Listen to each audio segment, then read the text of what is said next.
Cardiac arrest during dialysis. Cardiac arrest.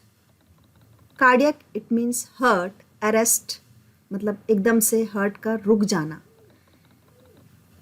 Good afternoon all. Happy New Year to all. My name is Neelam. I am a dialysis faculty. So students, आज हम बात करेंगे cardiac arrest during dialysis. Cardiac arrest क्या है?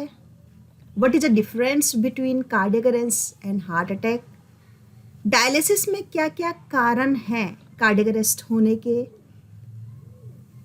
क्या लक्षण आते हैं, अब आप कैसे पहचानोगे ड्यूरिंग डायलिसिस की patient having a cardiac arrest और कोई और किस वजह से पेशेंट कोलैप्स हुआ है, कार्डियक अरेस्ट है या नहीं है, और आप उसको कैसे मैनेज करोगे, देन प्रिवेंशन. सो आज हम इस पर बात करेंगे. सो आप इस पीपीटी में देख सकते हैं, पीपीटी शो हो रही होगी आपको. Cardiac arrest and heart attack. Cardiac word जो आया हुआ है ये हमारे हार्ट से आया हुआ है. हार्ट का काम होता है पंपिंग द ब्लड, पूरे हमारी बॉडी में ब्लड को पंप करना, ब्लड की सप्लाई को रिसर्कुलेट करना. सो यहाँ पर क्या heart attack and cardiac arrest both are same? क्या ये दोनों ही सेम है या इनमें कोई डिफरेंस है? दोनों अलग अलग हैं. Heart attack, a blockage of blood flow to the heart muscles, मतलब हार्ट की मसल्स को जो कोरोनरी आर्टरीज होती हैं, अगर उसमें किसी भी वजह से कोई ब्लॉकेज आ जाती है तो हार्ट को प्रॉपर वे में अगर ब्लड नहीं मिल पा रहा है, ऑक्सीजन सप्लाई नहीं मिल पा रही है हार्ट की मसल्स को, सो मे बी वहाँ पर एक इरेगुलरिटी आ सकती है हार्ट के काम करने के फंक्शन में, बट वो पूरी तरीके से बंद नहीं होता है, वो काम कर रहा होता है. May be patient having a chest pain हो सकता है, पेशेंट को पसीना आ सकता है पूरी बॉडी में, उसको चेस्ट पेन होगा, कंप्लेन करेगा, घबराहट हो सकती है, डिजीनेस हो सकती है पेशेंट को. बट कार्डियक अरेस्ट इसके बिल्कुल ही मतलब abrupt loss of heart function, मतलब हार्ट ने अपना काम करना बिल्कुल बंद कर दिया है, स्टॉप कर दिया है. अगर हार्ट ने अपना काम करना, जो एक मोटर है हमारी बॉडी में, अगर वो बिल्कुल ही स्टॉप हो गया है, क्योंकि हार्ट अटैक में थोड़ा बहुत हमारा जो हार्ट है वो काम कर रहा है, बट कार्डियक अरेस्ट में स्टॉप पंपिंग, पंप करना हार्ट ने बंद कर दिया है, जिसकी वजह से पेशेंट अनकॉन्शियस भी हो सकता है एंड पूरे बॉडी में जो ब्लड की सप्लाई है वो स्टॉप हो जाएगी. सो 30 से 40% जो किडनी पेशेंट अगर हम बोले, या हमारे किडनी डिजीज़ के जितने भी पेशेंट हैं, डायलिसिस पेशेंट हैं, सो अप्रॉक्सीमेटली 30 to 40%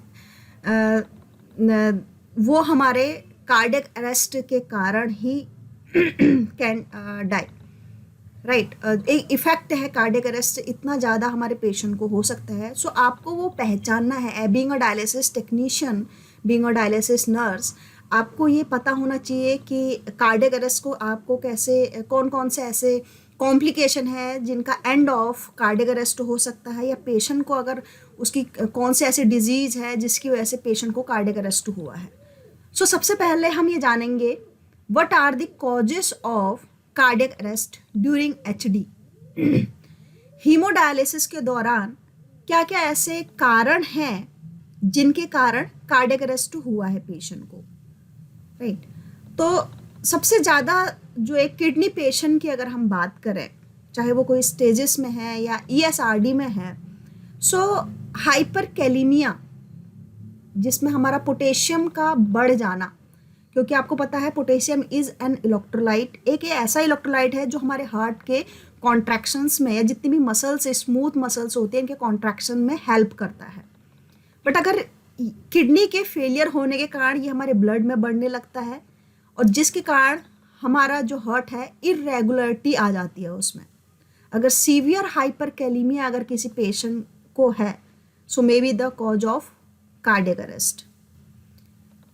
हाइपरकैलेमिया के साथ साथ अगर हाइपोकैलेमिया, पोटेशियम के कम होने से भी कार्डियक अरेस्ट हो सकता है during dialysis, that is a other cause. Maybe patient को कुछ हार्ट डिजीज़ हों, कोरोनरी आर्टरी डिजीज़ हों, या we can say left ventricle hypotrophy हो, राइट, मायोकार्डियल इन्फ्रक्शन हो। सो ये कुछ पेशेंट के अपने हार्ट के कारण, हार्ट का स्टॉप हो जाना मे बी हार्ट की एक डिजीज़ है, but during dialysis what are the cause?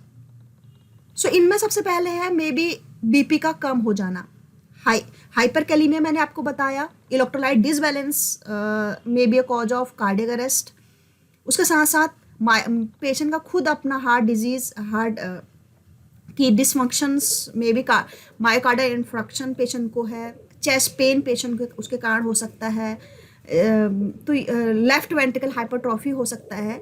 लेकिन डायलिसिस में अगर एआर एम्बोलिज्म हो गया, हीमोलाइसिस हो गया, एक्सट्रीम ब्लड लॉस हो गया, कैल्शियम का कम होना डायलिसिस में या ज़्यादा होना, imbalance of acid and base, जो डॉक्टर ने एक प्रेस्क्रिप्शन दिया हुआ है आप उसके अकॉर्डिंग अपना डायलिसिस का प्रिपरेशन नहीं कर रहे हैं, तो may be the cause of cardiac arrest.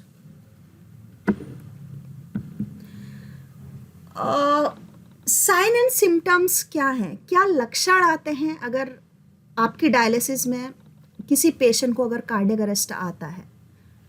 सो सबसे पहले आपको ये पहचानना ज़रूरी है कि पेशेंट को अगर कार्डियक अरेस्ट आ रहा है तो क्या सिम्टम्स होते हैं। So patient sudden collapse, no pulse, no breath and loss of consciousness. No pulse, so you have to just check carotid pulse, right. So आपको कैरोटिड पल्स चेक करनी है और उसमें भी ज़्यादा टाइम वेस्ट नहीं करना है, 10 सेकेंड से डाउन ही 5 to 10 सेकेंड में वो चेक हो जानी चाहिए, don't waste your time. Then check patient का response, are you okay, then tap your patient, right. अगर आपको कोई रिस्पॉन्स नहीं मिल रहा है, कैरोटिड पल्स चेक करना है, देन पेशेंट का रेस्पिरेशन चेक करना है। आप उसके नोस्ट्रिल के वहाँ पर फिंगर रख सकते हैं या उसका चेस्ट और आइज देख सकते हैं, right. So sign and symptoms में सडन कोलैप्स होता है patient, no response, no breathing, no pulse. Dialysis में कार्डियक अरेस्ट अगर आ गया, सो सबसे पहले तो आपको कार्डियक अरेस्ट को पहचानना आना चाहिए कि patient having a cardiac arrest और not, right. So if confirm, अगर कंफर्म हो गया है कि आपके पेशेंट को कार्डियक अरेस्ट है, कार्डियक अरेस्ट है कैसे कंफर्म करोगे? If there is no carotid pulse, no breath, no response, right. तो उसके बाद आपको इमिडिएटली, और ये आपको चेक करने में 10 सेकेंड से भी कम का टाइम लगना चाहिए, आपको कोड ब्लू अनाउंस करना है। आपका हॉस्पिटल में, आप जिस मैनेजमेंट में वहाँ पर काम कर रहे हो, वहाँ पर कोड ब्लू के अपने कोड होते हैं, सो आपको वो अनाउंस करना है। मे बी आपके डायलिसिस में आप अकेले तो होते नहीं हो, आपकी पूरी टीम होती है।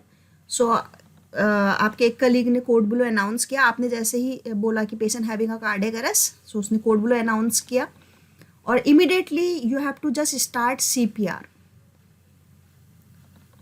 राइट। सो सीपीआर में आपको क्या करना है,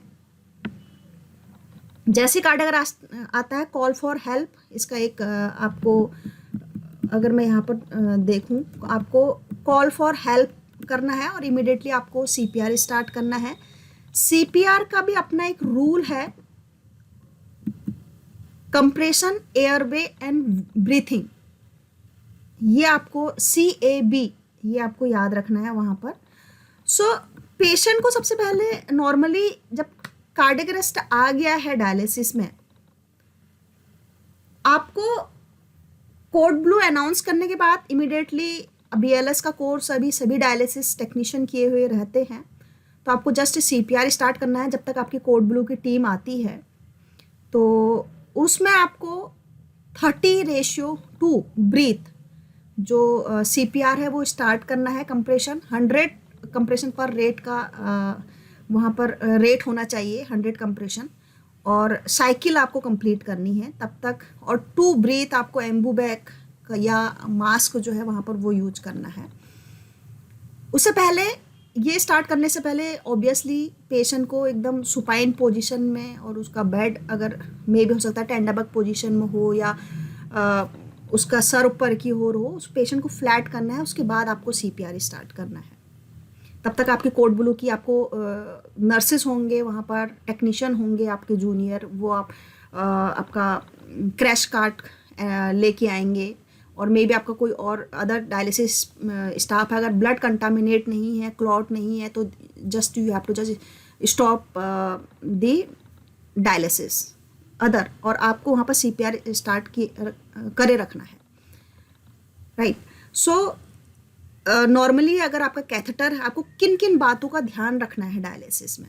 सीपीआर स्टार्ट करना है इमिडिएटली, कॉल फॉर हेल्प करना है कोड ब्लू टीम्स को, और जब तक वो नहीं आए तब तक आपको सीपीआर स्टार्ट रखे रहना है। उनका वेट नहीं कि वो आएंगे और हम देन कंप्रेशन स्टार्ट करेंगे। और जब आप कंप्रेशन दे रहे हो, कंप्रेशन देना आई थिंक आपको सबको आता होगा कि कैसे अपने हैंड को स्ट्रेट रखना है, एल्बो को स्ट्रेट रखना है पेशेंट के साइड में जाके, और पेशेंट में अपना जो वेट है वो तो हम रख के उसके साइड में सीपीआर स्टार्ट करना है, right.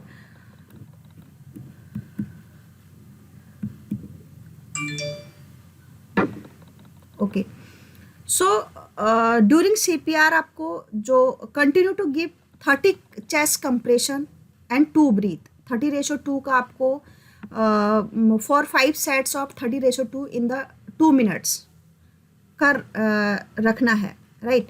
So normally then I am sure कि आपका जब तक कोड ब्लू की टीम आती है, आप अपने पेशेंट को तब तक नॉर्मली एक उसके हार्ट को दोबारा से बीट करने में वहाँ पर हेल्प कर सकते हैं।